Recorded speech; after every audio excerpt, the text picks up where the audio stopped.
Caríssimos, René de Paula Júnior falando, vocês me acompanham aqui. Pauta de hoje. Hoje eu comecei o dia com uma música na cabeça.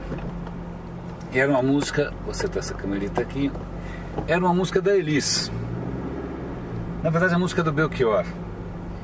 Não sei quem lembra, quem não lembra. A música chama Como os Nossos Pais, tá? Na verdade, até acho que é bom deixar claro já, eu espero nesse exato momento estar falando com uma geração mais nova que a minha. Espero.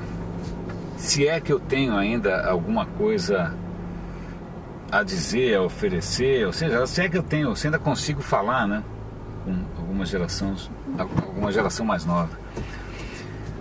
Mas a questão é a seguinte: de uns tempos para cá, ainda mais com esse papo todo de geração Y, somos jovens, blá blá blá blá blá blá,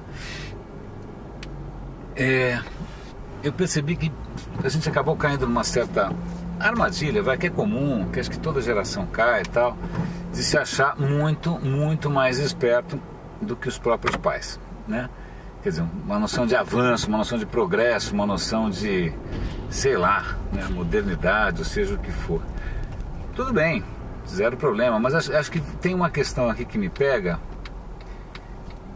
e eu estou falando isso de um ponto, até de uma certa perspectiva bastante desconfortável, que acho que eu estou um pouco frustrado com isso, na verdade, frustrado no campo pessoal, no campo profissional também, que é a seguinte: na hora em que a gente, sei lá, quem é mais novo se compara com os mais velhos,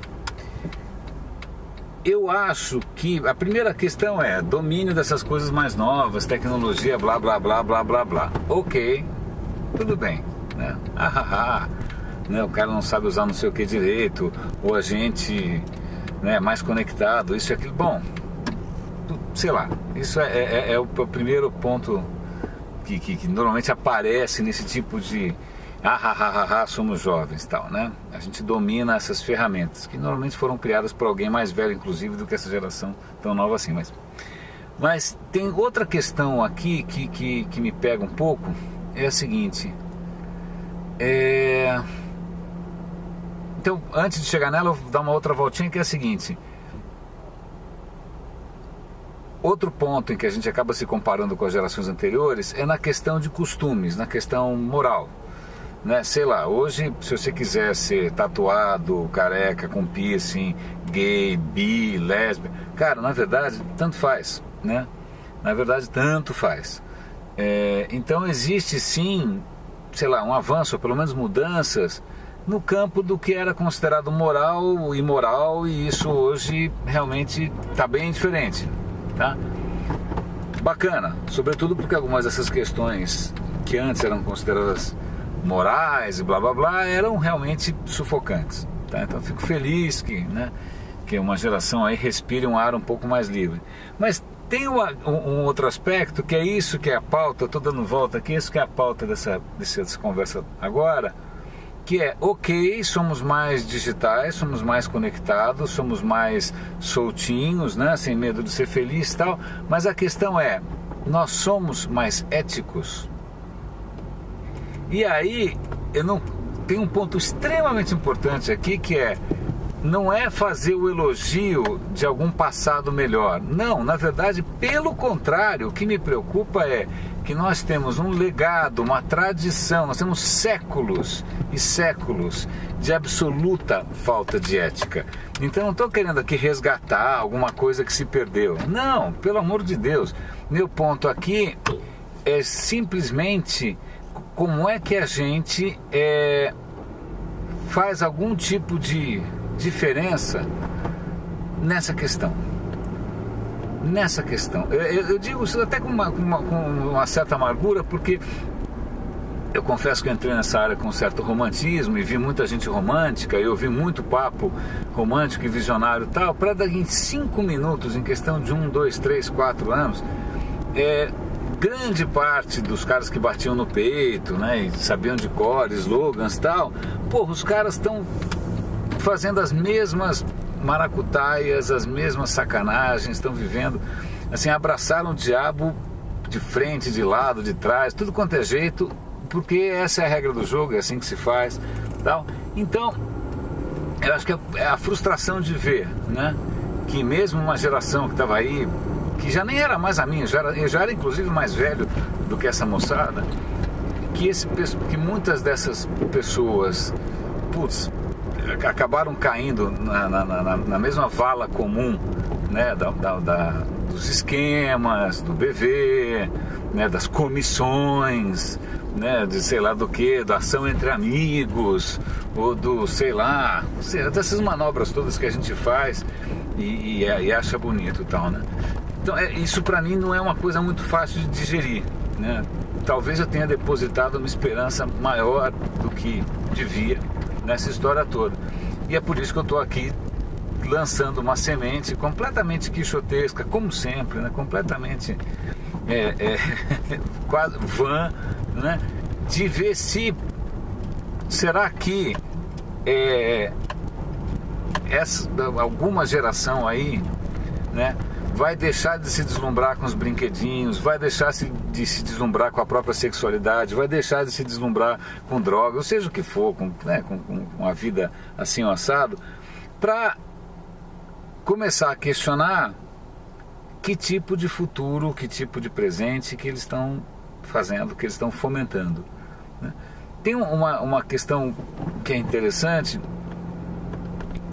uma coisa que para mim também é bem maluco hoje em dia, é que praticamente todas as teorias hoje convivem uma do lado da outra, e aí o cara um dia cita Karl Marx, no outro dia cita, sei lá, Confúcio, no outro dia cita não sei quem, então virou uma salada geral, como se na verdade não houvesse conflitos entre as visões de mundo, entre as ideologias, também tem conflitos severos, e lembrando de um cara que me inspira bastante sempre, que é o Foucault.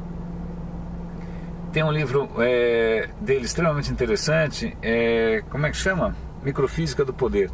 Bom, ok, não vamos entrar em detalhes, mas a questão é, havia uma tradição de se imaginar o poder, né? Ou não sei o que, a dominação do Estado, a polícia e tal.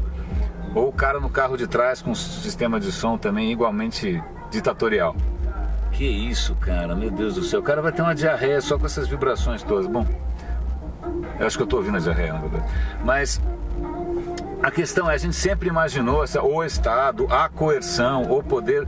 E o Foucault fala, muita calma nessa hora, porque essas coisas todas se manifestam sempre no nível pessoal, no nível micro, né? Então não adianta falar o esquema, a sociedade, são escolhas de cada um. É cada um que escolhe fazer daquela maneira ou de outra.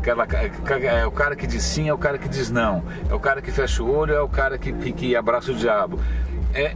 Então eu acho que é importante resgatar um pouco essa questão das micropolíticas, dessa ética pessoal, né?